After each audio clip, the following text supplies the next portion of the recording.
The use of technology influences all our lives, but Prensky categorises people as digital natives or digital immigrants.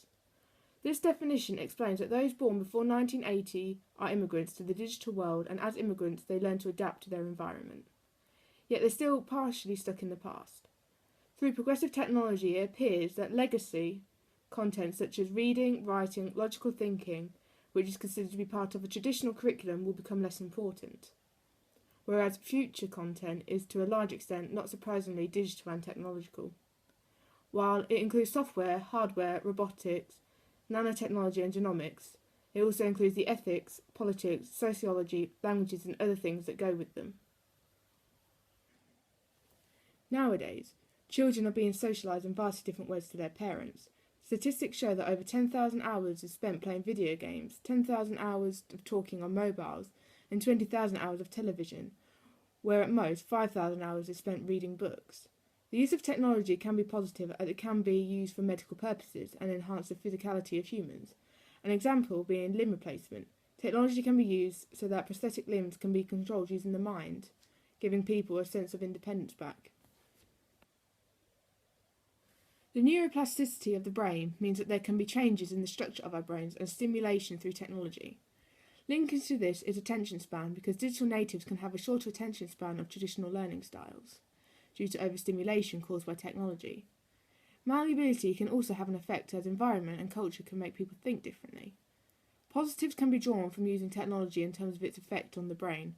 Firstly, with regards to mobiles, it is said that we reduce our ability to remember things. However, not having to remember trivial things like phone numbers can free up space in our own memories for things we do need to remember. Creativity is also another benefit. Having access to tips, tricks and advice online has helped us to be more creative, says authors such as Clay Shirky. An example being the ability to produce PowerPoints. There's plenty of advice and video clips that can help develop skills. And finally, according to research, playing video games can help a person become more decisive, and it improves the ability to switch between tasks without losing too much focus. People also choose to augment their body. An example of this is Neil Harbison, who has fully functioning antenna in his skull. This is because he is blind and the antenna allows him to hear colour. Linked to augmentation is social engagement, and some websites such as Facebook can communicate to thousands of people. This is a great concept for people who have rare illnesses, as they can join online communities where they can meet, share and learn from peers and medical experts. Talking to experts may offer some research in curing rare illnesses that have blighted a person's life. The extensive use of technology can question if we are living in a dystopia, which is an imagined community that has near-perfect qualities for its citizens. However, we may be living in a dystopia where the community is seen as undesirable or frightening. Some believe that technology that alters humans is negative, as it shrinks the human body rather than augments it. Sue Palmer's view on technology differs to Prensky. It evokes ideas of brain plasticity and malleability, like Prensky, but reaches very different conclusions.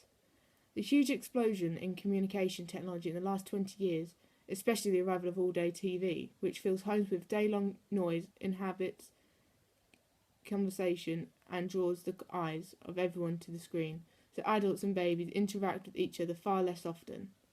This results in children spending many hours alone each day viewing TV when they could be learning life skills and independence from being outside with their peers or involved in family activities. The rise of computer gaming and social networking sites takes children away from real life. Screen saturation can affect a child's development. Up to the late 90s, television was limited to only a few channels. Few families owned a computer, and children usually played outside. In the current day, most families have 24-hour television and access to the internet. Children are more likely to be indoors watching television, and play seems to happen online or in the form of video games, and a wide array of screen-based entertainment is held in their bedrooms. Through this saturation, there is physical impact, especially on the macular degeneration of the eyes, which is aggravated the more a screen is viewed. Professor Susan Greenfield suggests that a screen-based lifestyle which can be adopted at a young age will not develop a long attention span. This means that the digital world is stopping development in communication as children aren't talking to people physically. Greenfield makes some controversial claims about disorders such as ADHD, ADD and dyslexia due to the overstimulation of digital technology. Toffler, Future Shock, believed that a change in revolution overwhelmed people. He believed that the accelerated rate of technological and social change left people disconnected and suffering from shattering stress and disorientation. Palmer also supports Toffler, believing in that psychological state of individuals shocks them when a change happens. Algorithmic culture, increasingly the role of humans, is becoming less significant compared to the use of algorithms and digital technology. Sturpas defines algorithmic cultures as work that was once delegated by humans is now relying on an increasing use of computerizational processes to get the job done. This emphasises that handing over control diminishes humans, as a computer will correct any errors made by humans. Lehner shows that people degrade themselves in order to make machines seem smart all the time, before the crash bankers believed in supposedly intelligent algorithms that could calculate credit risks before making bad loans. Teachers can also use algorithms to standardise tests to inflate students' results.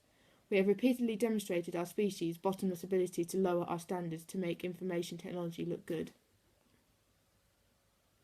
Kurzweil believes that in time there will be no need for physical human bodies as technology will have advanced to the point where human is all machine.